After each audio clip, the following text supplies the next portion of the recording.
A 14-year-old in the Bronx is in custody facing attempted rape and harassment charges after allegedly attacking a female jogger running through a park. Nate Rodgers has the full story. Nate, what happened? Bill, we're here at Krav Maga Academy here in Manhattan, where self-defense instructors say that victim could have been any one of us. Now, the 14-year-old suspect was arrested at his home Wednesday night. Police, of course, not releasing the suspect's name because he's a juvenile. Police did tell us the teenager does not have a criminal record. The 35-year-old female victim was jogging here in Bronx River Forest early Monday. She reportedly witnessed the teenager masturbating in the park. The victim told police the 14-year-old attacked her from behind, covering her mouth and placing his arm around her chest while trying to pull her backward. That courageous woman, Bill, was able to fight the 14-year-old off, but while running back to the park, she spotted him again. This time,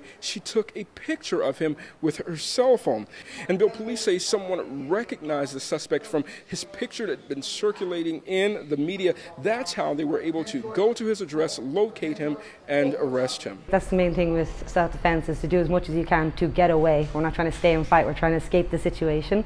Well, she did the correct thing the second time around again, when she took the camera, took the photo, and then got away again, led to his arrest. Now, Bill, with rape on the rise in New York City, self-defense advocates say it's absolutely necessary for people, especially women who travel alone, to know how to protect themselves. Nearly 500 people train here at Krav Maga Academy every week. Feet on the ground, hips! Get your feet on the ground! Feet on the ground, push!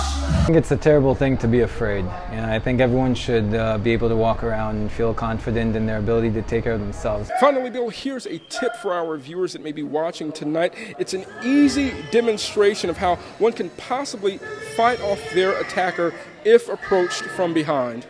As soon as I feel the choke, I'm going to drop down so he can't continue choking. 3 open palm strikes to the groin. Hand and leg out at the same time. Push away.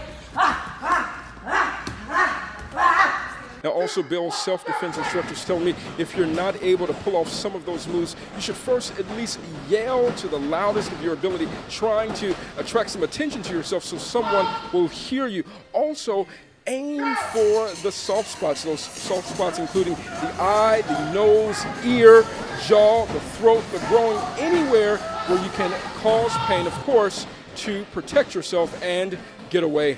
In Manhattan, I'm Nate Rodgers for Chasing News. Thanks, Nate. All right, I want to bring in clinical psychologist Dr. Jeffrey Gardier to weigh in on the concern that a lot of people have with the age of the alleged criminal. Dr. Gardier, welcome back to Chasing News. How are you? Always a pleasure to be here. Thank you. I'm doing well. Is this, in your mind, a disturbing trend? We hear about, young criminals, a violent act like this out in the open, in a park, in the Bronx. What does it say to you? Well, I don't think it's a new trend. There have been so many cases happening all over the world, of course. Rape is a major issue, but it does tell me that this is cause for concern, that someone so young who should be in an age of innocence can try to do something so horrific, can attempt something like this. The spike in rapes in New York City is very disconcerting. Just talking to Nate about that a minute ago, up more than 30%. In your opinion, is there a deeper problem in society with the way some of these men are behaving? Well, I think it is a deeper problem with society, and it has more to do with our dysfunctional families. When we see that we have youngsters who have these sorts of rage issues, anger issues, mental health instability issues, that we're not addressing them as a family because of the stigma that comes along with dealing with some of these emotionally based issues. All right, Doc, good to talk to you. Thank you. Appreciate your insight.